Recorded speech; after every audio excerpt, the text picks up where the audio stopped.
America का H1B visa भारतीयों के लिए एक सुनहरा अवसर रहा है। अब अमेरिकी सरकार ने न सिर्फ इसकी फीस बढ़ाकर $1 लाख कर दी है, बल्कि लॉटरी सिस्टम भी खत्म कर दिया है।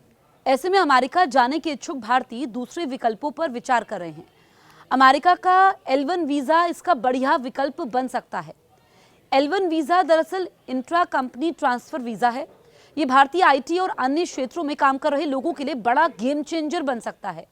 यानी जो भारतीय युवा H1B वीजा लेने में सक्षम नहीं है, वो L1 वीजा ले सकते हैं, लेकिन ये तभी संभव है जब कंपनी खुद उनका ट्रांसफर करे। इसके लिए ना तो ज्यादा फीस देनी होगी, ना ही कोई लॉटरी सिस्टम है। आखिर ये वीजा क्या है, कैसे काम करता है और H1B की बढ़ती मुश्किलों के बीच ये क्यों चर्चा में है, सबसे पहले हम ये समझते हैं। H1B वीजा अमेरिकी कंपनियों को विशिष्ट नौकरियों के लिए विदेशी कर्मचारियों को हायर करने देता है, जैसे सॉफ्टवेयर इंजीनियर, डॉक्टर या आर्किटेक्ट, जिनके पास बैचलर डिग्री या समकक्ष स्किल्स हों। ये वीजा भारतीयों में बहुत पॉपुलर है। हर साल तकरीबन 70% से ज्यादा H1B वीजा भारतीयों को मिलते हैं। मुसीबत इस बात की है कि हर साल सिर्फ 85,000 ही H1B वीजा जारी होते हैं, जबकि आवेदन करने वालों की संख्या हर साल 4 लाख से ज्यादा होती है। ऐसे में अब तक लॉटरी की व्यवस्था थी, लेकिन ट्रंप सरकार ने उसे भी खत्म कर दिया है। अब ट्रंप सरकार ने वेतन आधारित चयन सिस्टम रखा है। क्या L1 वीजा ले सकता है इसकी जगह? L1 वीजा 1970 से मौजूद है, लेकिन अब तक इसका ज्यादा प्रयोग नहीं होता था। H1B वीजा पर सरकार के सख्त आदेशों के बाद लोग इसकी चर्चा कर रहे हैं। इसका मतलब है कि इंट्रा कंपनी ट्रांसफर, ये वीजा उन बहुराष्ट्रीय कंपनियों के लिए है जो अपने कर्मचारियों को विदेशी ऑफिस से अमेरिकी ऑफिस में ट्रांसफर करना चाहते हैं। कोई लॉटरी नहीं, कोई एनुअल सीमा नहीं। अगर आप योग्य हैं तो बस अप्रूवल चाहिए। उदाहरण के तौर पर अगर आप टाटा कंसल्टेंसी सर्विसेज या इन्फोसिस जैसी भारतीय कंपनी में बेंगलुरु में काम करते हैं, जिसका बोस्टन या अमेरिका के किसी दूसरे शहर में भी ऑफिस है, तो यहाँ 1 साल काम करने के लिए आपका ट्रांसफर अमेरिका हो सकता है। इस प्रक्रिया में आपको अमेरिका जाने के लिए L1 वीजा लेना होता है। L1 वीजा L1 2 तरह का होता है। इसमें एक L1A और एक L1B। अगर L1A की बात करें तो ये मैनेजर या एग्जीक्यूटिव के लिए होता है। अगर आप टीम लीड करते हैं, बड़े फैसले लेते हैं या ऑपरेशंस संभालते हैं, तो ये आपके लिए है। ये 7 साल तक वैलिड होता है और सीधे ग्रीन कार्ड के लिए रास्ता खोलता है।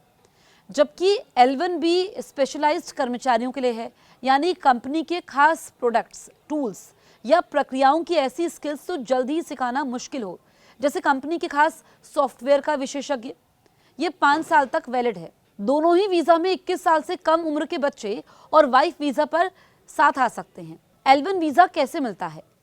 स्टेप बाय स्टेप ये टूरिस्ट वीजा जितना आसान भी नहीं है, लेकिन H1B की तुलना में बहुत राहत भरा है। इसके लिए आपको मल्टीनेशनल कंपनी में 1 साल तक काम करना होगा।